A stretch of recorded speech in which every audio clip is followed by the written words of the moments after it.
COVID-19. Now, 4 more persons who died of coronavirus have been buried under strict supervision at the COVID-19 burial site at the Awudome Cemetery. Coordinator and supervisor of the burials in the Greater Accra region, Joseph Abugiri Asitanga, tells Joynews persons who die of coronavirus do not have the luxury of tombstones as the bodies are buried in unmarked graves. He warns more deaths are likely to happen if Ghanaians continue to deny the existence of the virus. Maxwell Agbagba had exclusive access to the COVID-19 burial site and our report.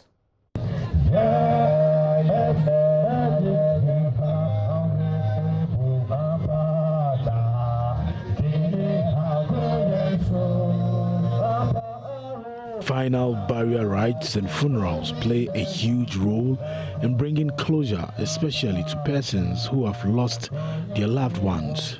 But have you ever imagined what it is like to lose a family member or a friend without being able to see their face for the last time after their bodies leave the morgue? Well, that is what most family members of persons who died of COVID-19 experience. The siren of the hearse carrying 4 people who died of coronavirus to the Awudome Cemetery. Environmental officers fully dressed in their protective clothing are sitting in the bucket of one of the pickups. In there is a bucket full of the chlorine they used in disinfecting the remains at the morgue. In the convoy too are family members of the dead who do not want to be identified. This is because of stigma.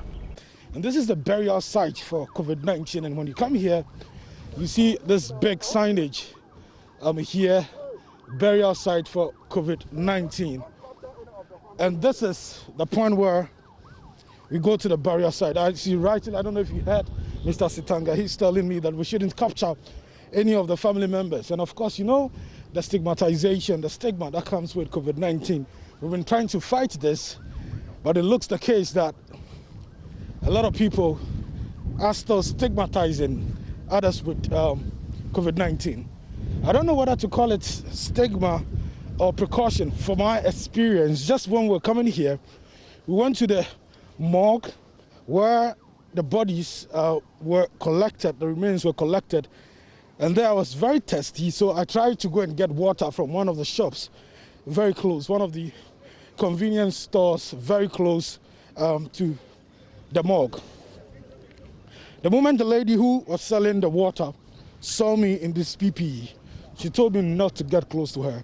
She told me not to come closer and that she doesn't have water, she can't sell water to me. But then I was in this full PPE. I mean, you can say it is precaution, but there's also in there. 2, 3, 4, 5, 6. Okay. That was last week.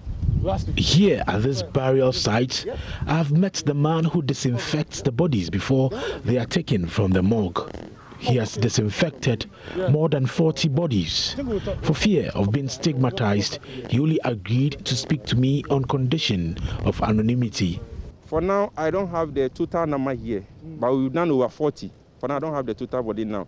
So the disinfection procedure is one of the key elements that we do in a way of we, the team members, we are also protecting the burial team. So this is a technical thing that we do to protect each and every one that have a direct contact with the coffin from the morgue up to the cemetery. That is the environmental health officers, that's our duty. So for us, the infectious body, we've been doing it for some time. So this is the COVID body, but this is a procedure that we use for any infectious body. So for the disinfection, that's the standard that we used to do. Every surfaces, the peripheral surfaces that we touch, we have to disinfect every surface. So from the coffin, every handle that we touch from there, we have to disinfect it to protect the team, the disinfection team that will protect those that they are doing the burial. None of us will get into contact with the COVID-19 virus. One prominent feature of all cemeteries are tombstones with names of the dead beautifully engraved on them as a way of showing final respect. But family members of COVID-19 victims cannot do that for their loved ones. They are buried in unmarked graves Coordinator and supervisor of the COVID-19 burials, Joseph Asitanga, has been explaining to me why they are stripped of that privilege. We don't on the COVID bodies, why is that? infectious bodies. Okay. Yes, why is that when we put block work and cement the grave, it retards easy decomposition of the body. Okay. And the possibility of collection and evaporation of whatever organism that is there to also come to cause more sickness. So when we bury them on the earth ground, earth burial. One thing is that we are adopting something now. All the graves here, for the purpose of stigmatization, we did not allow labeling and naming of the graves. Okay. Yes, because when you get stand here, you see the COVID site for COVID burial. So when we come to put somebody name here, so and so, on the grave here, it remains forever. Possibly in the grandchildren who are likely to come up. One day may be stigmatized that, oh, our father died out of this particular disease that hacked the country some time ago. And that can even go down by stigmatizing and making people to even get scared with that particular family. We try as much as best as possible to prevent labeling and naming the graves. Such that after the burial, if you want to come here, you still need to seek permission from the MPH, the Metro Public Health Department. Okay. And we don't even allow you to come here because once you've come to identify the grave and this is where they laid your family member to rest, that ends it. Okay. The gate is under key and locked. You cannot have access here. Wow. Yes. So if you want access, you need permission from you? Access is not even permitted to any family member to come and inspect anything here. So how do the family members, if they want, I mean, some kind of coping mechanisms, just want to walk towards the grave, how do they identify the graves where their relatives were buried? It is a protection to the family that government, for that matter, where the burial team of the various district assemblies is protecting the family. So infectious site, no VOC, no block work. We do earth burials. Okay. Yes. Okay, great. And so last week you buried how many bodies? As an indicator, we buried 47. Okay. It's almost 48. We have not yet buried the last one. Okay. Yes. Okay. So last week you buried about 6 here. Yes. You told me. So this is one of the sites. Yes. It has not been covered? Yeah. These are fresh graves waiting for burial. Okay. All these are. Okay. So all these are fresh graves waiting for burial. Waiting for burials. Okay. So when you look after the fresh graves, all these are burials.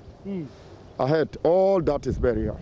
And this is the Christian site, solely for the Christian. Okay. So from here we go to the Muslim site where we did the other burials. Okay. Yes. Okay.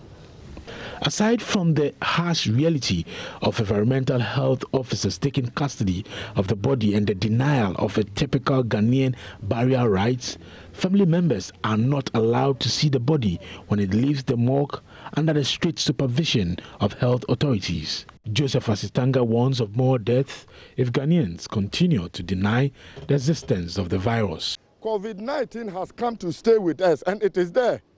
It's real. The whole thing is that most of the times we observe the cultural and traditional norms of the various tribes that we come into encounter with.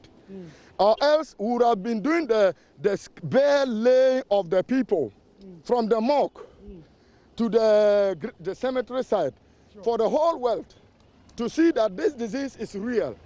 The perception that the disease is not there, it is not true.